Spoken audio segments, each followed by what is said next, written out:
Hello and welcome to News Round, where we recap stories that made headlines during the week. Coming up, with a stroke of a pen, President Bola Tinubu signs 4 tax reform bills into law, marking a bold new chapter in Nigeria's economic transformation.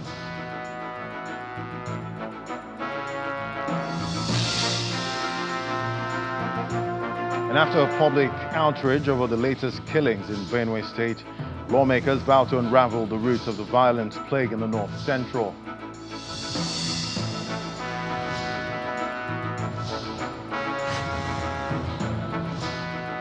A spirited gathering of the Nigerian Guild of Editors calls for urgent, united action against insecurity.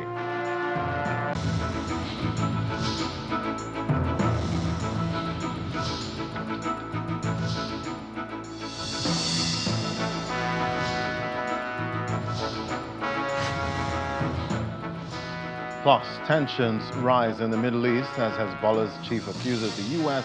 of using regional alliances as a shield for Israeli interests.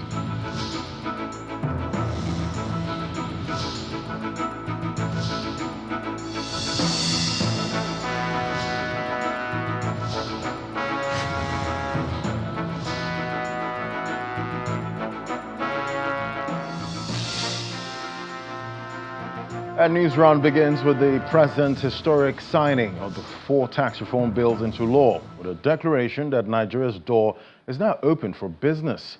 He was speaking after a short ceremony which took place on Thursday at the presidential villa, attended by the leadership and members of the National Assembly, chairman of the Federal Inland Revenue Service, some ministers and aides of the president.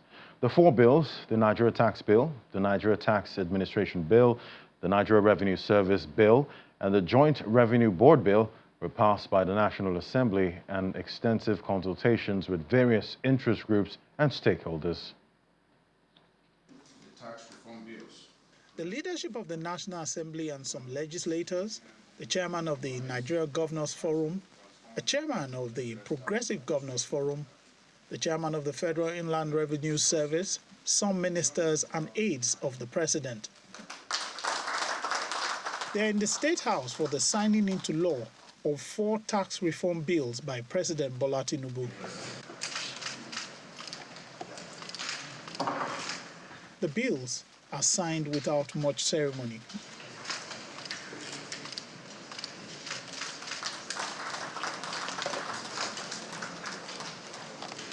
Speaking afterwards, the president says the occasion signals a new dawn for the country. We are in transit. We have changed the rule. We have changed some of the misgivings. We have opened the door for new economy, business opportunity. We are showing that Nigeria is truly, truly ready and open for business. Easy in, easy out. The chairman of the Nigerian Governors Forum salutes what he terms a major reform. The states have seen tremendous increase in resources since the reforms have begun, and a lot more will be seen with this new tax reform bill. This commendation continues when State House correspondents are briefed by some of the guests. I believe that with consultations and the painstaking nature of the legislative processes that we've taken, I believe we brought out bills that seek the aspirations of Nigerians. I think that at the end of the day, by next year, when this thing starts to roll in, the subnationals again should be expecting an increase in their monthly revenue, which we know that it should be to the benefits of Nigerians at their various homes in local governments. These 4 bills are said to be for the people's benefit. These reforms are not about raising more taxes. I think people get it wrong. These tax laws, they are now laws, are pro-poor in particular. More than 1/3 of workers in both the private and public sector will now be exempted completely from PAYE. You will not have to pay personal income tax. What this means is that there will be more money in the hands of the ordinary Nigerian to take care of their daily needs. We have full 6 months for both sensitization, planning, and also considering the fiscal year of the government. Because when you have this kind of change, it's not what you do mid-year, because if the application of law is better, you start from the beginning of the year. So effective dates, by God's grace, will be 1st of January 2026. So as one journey ends, another journey begins. Now, the expectation going forward is that the implementation phase will be completed right when it should, on the 1st of January 2026. From the Presidential Villa, Lanre Lasisi, Channels Television News. And to security matters, the incessant reports of killings in Benue State are always accompanied by an unsettling feeling about the challenge of insecurity in Nigeria's north. While the House of Representatives is also worried about this and is now resolved to get to the bottom of the killings in the state. The latest attack in Iluweta, which claimed over 50 lives, prompted the decision of lawmakers following a motion by Honorable Dixon Takigir urging the House to urgently act to prevent a reoccurrence. Members of the House of Representatives reconvened for the second plenary session of the week. Once again, the issue of security is in focus as the attention of the House is drawn to the security situation in Benue State, especially the recent killings that occurred in Yeluwata community. Worried that any delay in response and lack of comprehensive security measures may escalate the violence and deepen humanitarian crisis in the area. My prayers, Mr. Speaker, the House resolved that the House mandates the relevant House Committee on Interior and Security to immediately visit Yeluwata and affected communities in Guma local government to assess the situation on the ground and report back with recommendations. An amendment to address the recurring killings is taken and the motion is passed.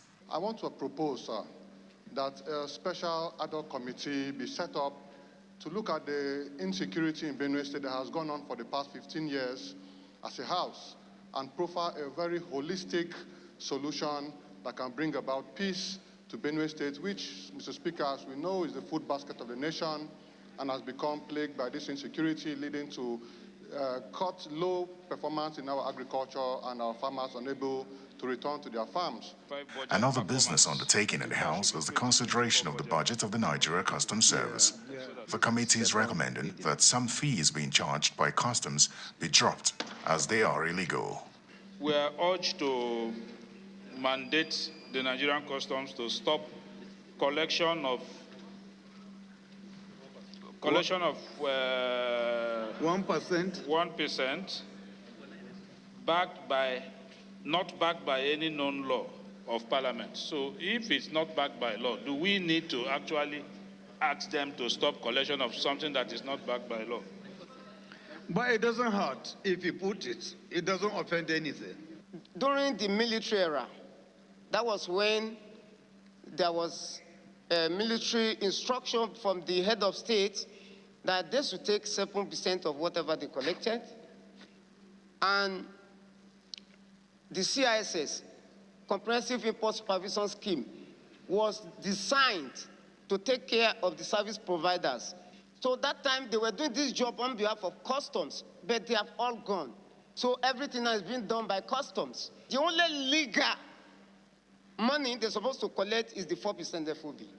The committee also recommends the reintroduction of excise on telecom services and single-used plastics policies. Terry Ikumi, Channels Television News. So on the top stories this week, the Independent National Electoral Commission is warning state governments, especially where elections are scheduled to hold, not to deny their opposition party access to public facilities for political campaigns. INEC Chairman, Professor Mahmoud Yakubu, stated this at a second quarter regular consultative meeting with political parties in Abuja. Professor Yakubu also asked state governors to allow the opposition to have access to the state media. The Commission has also approved the resumption of online continuous voter registration and in-person registration of voters in all the states of the Federation. The online pre-registration is expected to start on the 18th of August 2025, while the in-person registration will follow on the 25th of August 2025. The Independent National Electoral Commission is meeting with officials of different political parties for the second regular consultative meeting for the year.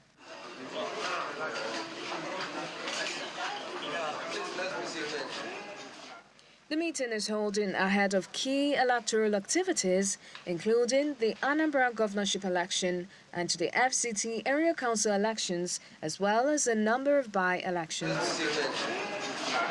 Officials of the People's Democratic Party and the Labour Party were absent from the meeting. Our second regular quarterly consultative meeting. In his opening remarks, the INEC chairman issues warnings to states where elections will be held. Going forward, the Commission will work with the Inter-Party Advisory Council, IPAC, and intensify our collaboration with the Advertising Regulatory Council of Nigeria, ARCON, for a possible legal action in the face of prima facie evidence of the violation of the law. The Commission is planning for by-elections in 16 constituencies across 12 states on Saturday, August 16. The INEC chairman also announced plans to begin nationwide voter registration. The online pre-registration will start on the 18th of August 2025, while the in-person registration will follow on 25th August 2025. Speaking on behalf of political parties, the national chairman of the Inter-Party Advisory Council appealed to political parties and their candidates to imbibe issue-based campaigns and urges the electoral body to improve the electoral process to counter rising voter apathy. The Anambra gubernatorial polls provide yet another opportunity for INEC to demonstrate its capacity to conduct credible elections, leveraging on effective applications of its new technologies through centralized artificial intelligence governance that will enhance decision-making through data-driven insight, risk management, voter engagement, predictive analytics, automation, and intelligent safeguards. The Commission is not planning to hold by-election in Kanatu State constituency in Rivers State due to the ongoing state of emergency in the state, while the election for Talata Mafara South State constituency in Zamfara State is on hold due to legal dispute. And in Plateau State, where the attack occurred, the police have deployed tactical teams and other operational assets to the area to help in investigation and ensure arrest of more suspects. 22 suspects have so far been arrested in connection with an incident, even as condemnations continue to trail attacks from various groups. Our next report takes a look at efforts by various stakeholders to calm frayed nerves. Governor Caleb Mutfwang of Plateau State leads a company of security chiefs to visit survivors of last Friday's attack on travelers in Mangun district of Mangu local government area of the state. The victims are part of a 31-member group from Basawa community in Zaria, Kaduna State. They were traveling in a bus for a wedding ceremony when they were attacked along the Unguan Remi Mangu route of Plateau. The state government is promising to take care of the medical bills of survivors. Plateau State government has, of course, condemned that, and the governor in person has condemned that action and has also been able to reach out to the governor of Kaduna State and the emir of Zaria to further condole with them over that unfortunate incident. In the meantime, the governor has reached out and ensured that the security of those people, the logistics around them, the bills and everything that is connected has been taken care of to ensure that they are taken back to their home state in Kaduna State. According to the police, 22 persons have been arrested and efforts are on to ensure all perpetrators are apprehended. Government is doing everything possible to ensure that this kind of ugly development does not take place again. As we are talking now, we have put plan on ground to embark on proper sensitization of the youths within the Mangu local government as a whole, so that they understand the essence of making sure that they don't go into violence. The travelers were heading to Kwampan local government area, and residents of the area are honoring those who lost their lives in the incident by observing a 7 days prayer. We've been able to meet with the family of the groom and the bride. The bride is from Kwa in Kwampan local government. We are sending a high-powered delegation to visit the families in Zaria, the family of the groom, for the 7 days prayer by tomorrow, by the grace of God. On the other hand, the Plateau State chapter of Jama'at Nasrul Islam have condemned the attack, calling for calm, stating that any reprisal attack might aggravate the situation. While condemning this dastardly act, it has become very necessary to call on the Muslim Ummah to remain calm and allow government and relevant security agencies to handle the situation to the best of their ability. Jama'at Nasrul Islam Plateau State Chapter is calling on all Muslims to remain calm. Nobody should take the law into his own hands. 12 persons died in the incident and 11 others are receiving treatment. Welcome back. Now to Nasarawa State, where justice has finally come for the family of a late youth corps member, Salome Adaidu, who was murdered and dismembered. This follows sitting of the Nasarawa State High Court in Lafia, the state capital, which sentenced Oluwatimilei Ajayi to death by hanging over the murder of Ms. Adaidu. The judgment was passed by Justice Simon Aboki under Section 221 of the Penal Code of Northern Nigeria, which prescribes the death penalty for such an offense. On Sunday, January 12, the nation was shaken by the gruesome murder of Salome Adaidu, a 24-year-old Kogi-born member of the National Youth Service Corps. The brutality of the crime allegedly committed by Oluwatimilei Ajayi, who claims to be her boyfriend, left many stunned as reports emerged that her head was severed and body dismembered. During his parade by the police, Oluwatimilei Ajayi confessed to the murder. It's not something I really planned on. Something that it happened on that day, and it happened. Not like I had a plan in mind. Since her demise, many accounts of the incident surfaced as friends and family grappled with the shock. Salome was someone that had ambition. She wanted to be like her boss, the person she's working with. That was the kind of person she wanted to be. She had too much ambitions. I want the government make them help me, make it the matter I said to. I beg. Make them help me beg the people. Mary, you will help me. 5 days after his arrest, he was charged for culpable homicide, an offense punishable by death, according to Section 221 of the Penal Code of Northern Nigeria. He would eventually change his plea, denying the allegation of murder. The suspect was remanded at the Lafia Custodial Center without an option of bail.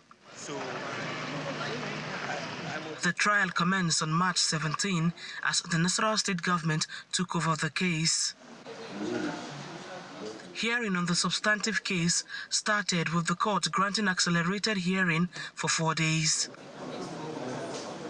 After the prosecution and defense teams presented their cases, final written addresses were adopted on May 20 and June 26, slated for judgment. On Judgment Day, lawyers arrived at Nasarawa State High Court. The defendant, Oluwatimilei Ajayi, is brought to court.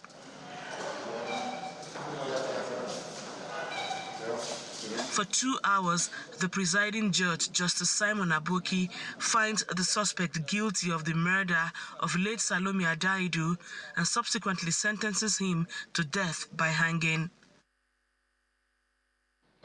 And in Enugu State, the coal city came alive on Friday as top editors and media executives gathered for the 2025 Guild of Editors Biannual National Conference, held also to elect new executives to manage its affairs for the next 2 years. Elders of the Guild also used the occasion to demand pursuit of truth, accuracy, inclusivity, and hold government accountable. And for the president of the Guild, Mr. Eze Anaba, there's need to take a drastic action to solve the insecurity challenges across Nigeria. The Nigerian Guild of Editors are here at the International Conference Center, Enugu, for its biennial national convention. The year's theme, Building a Secure and Cohesive Nigeria, the role of dialogue, inclusion, and the media, is to critically examine the role of the media in strengthening the Nigerian democracy. Insecurity has regrettably become a defining feature of our national discourse. The president of the Guild sets the tone for the conference, bringing to the fore areas that need review in journalism practice as the nation grapples with insecurity. The nature of these challenges may differ across the regions, but their severity is felt everywhere. The reality compels us to ask hard questions. Could the media have done more to promote dialogue and inclusion, essential tools for conflict prevention? Are we perhaps sometimes guilty of amplifying fear and sensationality? Are we presenting all sides of the story fairly? More importantly, how can we as journalists and editors contribute constructively to the peace-building process in our country? The chairman of the convention and the chairman of Channels Media Group, Dr. John Momo, speaks on the current role of the media in shaping national discourse. Let's be honest, we don't just report the news. We shape public opinion. We influence national mood. We help people to make sense of the world around them. That is power. And with that power comes responsibility. The chairman speaks on the way forward, challenging fellow editors and journalists to raise the standards, commit to inclusion, pursue truth and justice, and help shape a better Nigeria. As journalists and editors, we must create space for real conversation across divides, between the young and the old, between communities, between government and the governed. Let's not only report conflict, let us also spotlight the solutions. Let's promote understanding. Let's be bridge builders. And let's talk about inclusion. Inclusion is not about ticking boxes, it's about real representation. Too many people still feel invisible, too many voices still go unheard. Women, youth, persons with disabilities, ethnic minorities, they all deserve a seat at the table. We in the media must reflect the full picture of Nigeria, not just a narrow slice. So here's the challenge for all of us in this room today. Let us raise the standard of our work. Let us be fearless but fair. Let us pursue truth, not clicks. Let us nurture the next generation of journalists with integrity and courage. Nigeria is a work in progress, but it is also a land of promise. If we come together, speak honestly, and commit to inclusion and justice, there is no limit to what this nation can achieve. So from this cold city, may we spark a new energy for dialogue, for inclusion, and for a media that helps rebuild Nigeria. The role of the media is not to reflect the nation as it is, but to help shape the nation as it ought to be. Just, inclusive, and united. May our work not just inform, but inspire. Not just report, but rebuild. The fathers of the day are renowned journalist, the former governor of Ogun State, Chief Olusegun Oshoba, and former chairman of NDDC, Chief Onyema Ogochukwu, shared their views on security and true journalism. Let all of us do neighborhood policing, neighborhood security, and there must be state police. When I was young, there were native authority police, there were local government police. It is difficult for somebody to stay in Abuja and police Enugu, police Sokoto, police Bayelsa. I know that what the Constitution gave you was a responsibility without authority. It says, hold the government accountable, gave you no authority, no resources to do that work. It's a thankless job, but you have been doing it. And I want to urge you, don't give up.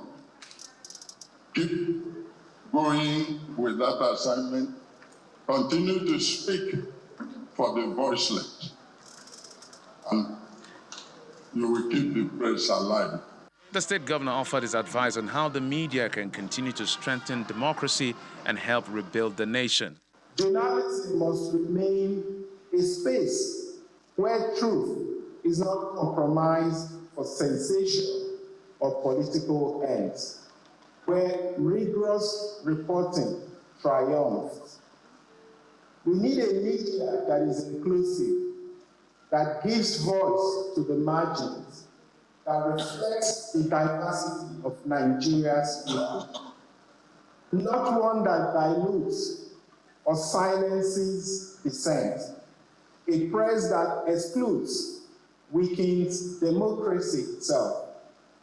And secondly, we believe accountability strengthens governance. That is why here in Enugu, we welcome scrutiny. We have opened our books, our processes, and our policies to public examination. The Biennial National Convention of the Editors is an opportunity for the leaders of thoughts to review their activities and roles of the previous years with a view of upholding the sanctity of the profession. And we end news round with Hezbollah's Secretary General saying Iran has emerged victorious after the 12-day war with Israel, claiming all of Israel's objectives were thwarted. He closed his speech by warning regional countries not to trust U.S. military presence, arguing that their goal is only to serve and protect Israel and not to the people of the Middle East. And those were the top stories for the week. Thank you for watching. I'm Ladi Williams. Bye for now.